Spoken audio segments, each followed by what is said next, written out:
नमस्तेऽस्तु महामाये श्रीपीठे सुरपूजिते शङ्खचक्रगदास्ते महालक्ष्मी नमस्तुते। नमस्ते गरुडारूढे कुलसुरभयङ्करी सर्वपापहरे देवी महालक्ष्मी नमस्तुते।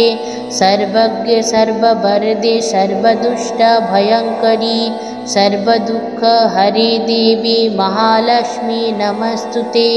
सिद्धिबुद्धिप्रदे देवी भुक्तिमुक्तिप्रदायिनी मन्त्रमूर्ते सदा देवी महालक्ष्मी नमस्तुते। आद्यन्तरहिते देवी आद्यशक्ति महेश्वरी जोगजे जोगशम्भुते महालक्ष्मी नमस्तुते।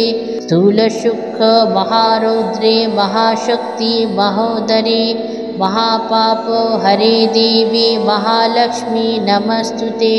पद्मासनस्थिते देवी परब्रह्मस्वरूपिणी परमेशी जगन्माता महालक्ष्मी नमस्तुते। श्वेताम्बरधरे देवी नानालङ्कारभूषिते जगन्माता जगद्धात्री महालक्ष्मी नमस्तुते।